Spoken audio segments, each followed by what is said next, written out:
You know, I'm actually all for the equal treatment of the sexes. Let me just explain to our social justice warrior friends out there exactly what that entails. Equality means that if someone says something stupid, irrespective of if it's a man or a woman, then people get to say, that's some world-class stupid you just said that. But it doesn't mean that if you happen to have woman parts, then you can say the most stupid shit ever, and then claim when people say, that's some world-class stupid you just came out with there. Pull the professional victimhood routine of just calling people sexist. The Rebecca Watson trick. You know, well, of course, if you hold what she says against her, then she's going to look stupid. But that's just because you're a sexist, racist, ableist, cisgender. So, for those of you who've been living under a privileged rock your entire life and don't know what cis means, it's short for cisgender. Unfortunately, cis people are the majority in this world, and they think they get to decide our identities and our lives for us. Yeah, it looks like we have an entire generation of people who have turned this passive-aggressive professional victimhood routine into a pointless and parasitic art form. Personally, I blame Sarah Palin and Michelle Bachmann for this new generation of feminists. I mean, they must have all looked at these idiot women, one of which almost became vice president of America, and thought, how did those women, as untalented as they were, make it so far? Well, every time that they made a fool of themselves in public, they just claimed that this criticism was sexism, or that they were just messing with the reporter because they didn't like their attitude. They learned to play the victim. Nah, it was just all those evil, sadistic, Washington-educated elites that were just ganging up and scoping on this poor little Alaskan you-betcha hockey mum because she was a woman. Fast forward to today, or actually by the time you watch this, the not so distant past. The Washington Redskins have gotten in some flack recently because the PC police have decided that their name is racist. Oh, good lordy, I would love to see the hissy fit these people would have if they just looked at a map of Africa. Anyway, you could conceivably say that this name is racist, but really, the name's pretty much one from antiquity, and what with this being America, to be honest, I'm surprised that no one sued them for misleading advertising and that no one on this team has red skin and none of them are dressed like Indians. Really, people, if you cared about this sort of thing, go to the Navajo Nation. It's really quite like a third world country in the middle of America. Trust me, been there several times. But that's not for us social justice warriors. Well, if you're familiar with my activism or my work, I've been very vocal about Native American mascots. Honestly, if white liberals cared about really getting rid of the mascot, there's a lot they can do to help organize or get involved besides caring about their joke. Nah, why lose your shit over real problems when you can work yourself up into a self-righteous hissy fit about the name of a football team?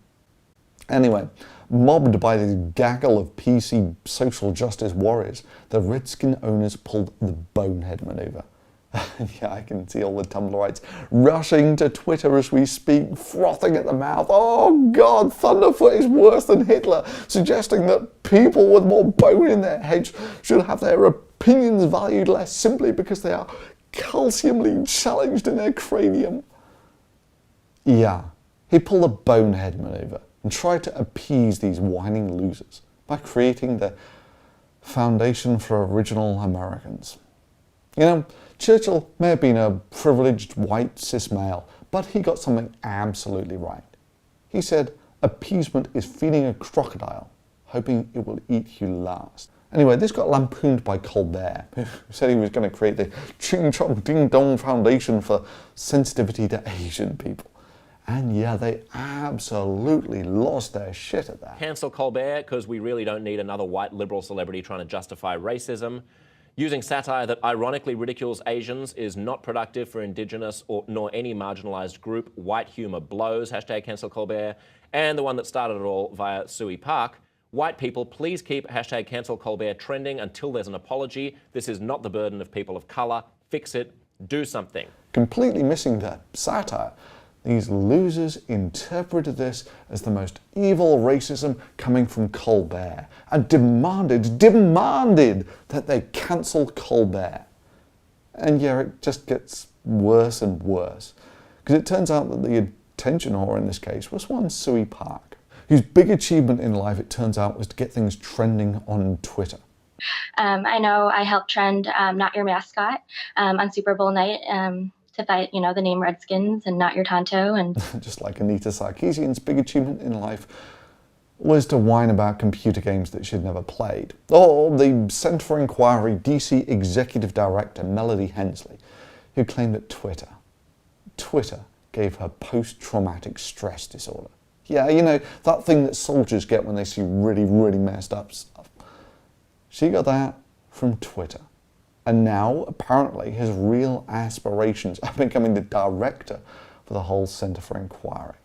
And then, of course, we had Rebecca Watson, whose big achievement in life was to whine about being asked out for coffee in an elevator. Oh yeah, if you're a woman with no obvious skill or talent, professional victimhood can pay off really quickly. So Suey Park, it turns out, wasn't a big fan of the First Amendment. I'll let this guy explain. And she is a stickler for the First Amendment, as seen here. Constitutional values were written by a white dude responsible for genocide who owned hundreds of slaves. Don't care. And therein is the art of the professional victim. You say the most functionally retarded shit you can. I often say if you're not a feminist, then you're a bigot. I mean, there is nothing in between. The assumption. I'm reading fuckface. I'm trying to I'm letting everybody else hear it, okay? It's not just for you, Mr. Entitled. The assumption that wives should make babies instead of money is part of patriarchy. In particular, artists such as Miriam Shapiro and Judy Chicago championed what is today known as vulvic or cunt art to art historians, which can be defined as a type of essentialist aesthetic that focuses on the universal physical characteristics that all women share, their sexual organs or genitalia. Women are being institutionally oppressed all the time in nearly every facet of our lives. And when I point out that bitch is a gendered insult that demeans all women, again, most people get it. When someone calls you on it, that's when you have them. That's when you play your ace card. What's the ace card, I hear you ask? What could it be? Some sophisticated and well-reasoned argument? Could it be a devastating, well-thought-out recitation of pertinent facts that undermines their position? Nah, that would require thoughtfulness, skill, insight, and 1,000,001 other things conspicuously absent in our social justice warrior friends. People, 1, disagree with me, or 2, disagree with me but don't want to receive hate. Neither of these things are solidarity. CancelColbert. All of you saying you're doing it wrong to me need to take a seat. I do not get paid to educate my oppressors. Dear Stephen at home, your years of satire have failed when your fans send rape death threats to an Asian woman for criticizing your work. Now I want you to remember exactly how many times and how often you've heard something like this. Wow, this movie is terrible. Whoever made this needs to be shot. Suey Park is against the racial institution of marriage that enhances state power and violence. Now, the card is this passive-aggressive professional victimhood routine. The guide to being a professional victim. Number 1, speak for your opponent and make sure he's as racist and sexist as possible while you're doing it. You're wrong because my feelings told me so. White men. Never actually refer to what they said. That can be factually difficult. Now, just make it up wholesale. You, yes you, just because you don't agree with me the whole time, that means you're a horrible, privileged, horrible white person, 1,000 times worse than rape threats. And as bad as the people are who are sending those messages, I'd say that, to me, the people who tell me to stop talking about my harassment are 1,000 times worse. That's right, you, liberal, intellectual guy who has a healthy interest in science and skepticism, but who finds feminism distasteful and would rather not hear about it. You are worse than rape threats. Constitutional values were written by a white dude responsible for genocide who owned hundreds of slaves. Don't care. Dear Stephen at home, your years of satire have failed when your fans send rape death threats to an Asian woman for criticizing your work. Now, for those of you who've been paying attention, you'll just say, but that's bullshit. You've not presented any argument at all. None. You've just presumed to speak for your opposition and make them sound as horrible as possible. Demonize them. Now, that doesn't matter. This is professional victimhood. The accusation is the evidence. If I accuse you of being a horrible person just because you don't think like me all of the time, then you are a horrible person. They lead awful lives, and so they act out in awful ways. And they probably deep down know that the world would be a better place without them. But you guy who just wants to hear about science, you don't know you're awful. Now you hit them with that devastating combination. Remember, Tumblr writes, if your feelings were hurt, then no one ever had the right to say that in the first place. And be as graphically racist and sexist as possible while you're doing it. Honestly, if white liberals cared, I was going to say that I feel like it's incredibly patronizing for you to paint these questions this way, especially as a white man. Constitutional values were written by a white dude responsible for genocide who owned hundreds of slaves. Don't care. Well, white men definitely feel like they're entitled to talk over me. They definitely feel like they're entitled to kind of minimalize my experiences, and they definitely feel like they are somehow exempt and so logical compared to women who are painted as emotional, right? Seriously, tell them that they are horrible, horrible people just because their skin's white in colour or because of their gender. No, don't think about it too deeply. Otherwise you might realise that saying that a man's opinion is invalid because he's a privileged white man is exactly the same non sequitur as saying women aren't fit for politics because they always end up thinking about shoes. Jen, what about you? Shoes. What? Shoes. What?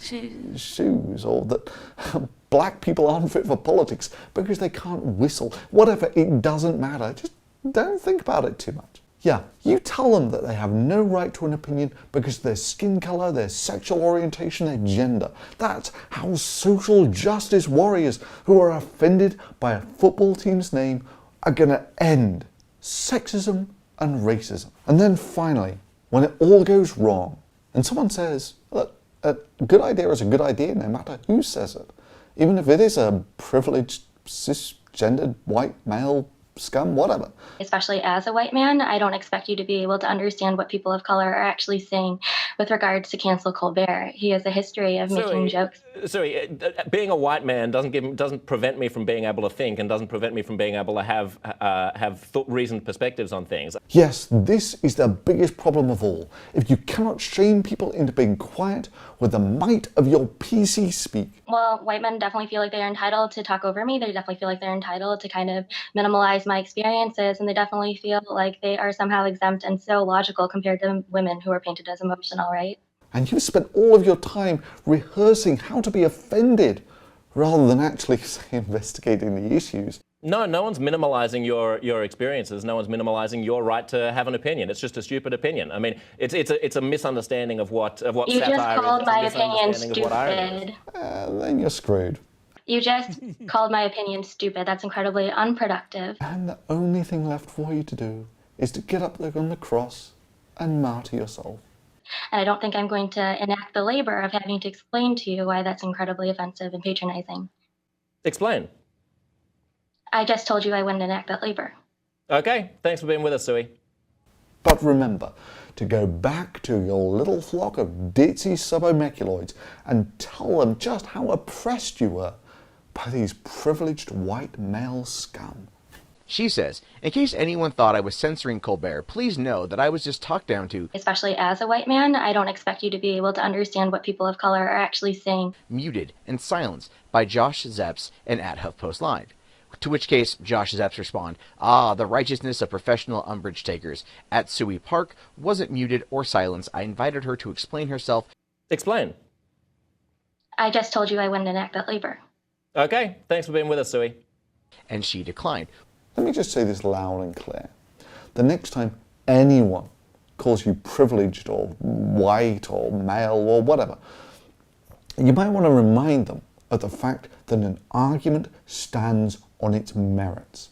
It makes no difference, none whatsoever, if you're poor or privileged. An argument stands on its merits. It makes no difference if you're white as a ghost, yellow as the sun, or black as night. If your argument hinges on skin color, maybe the people who are calling you an idiot are doing it for a very, very good reason.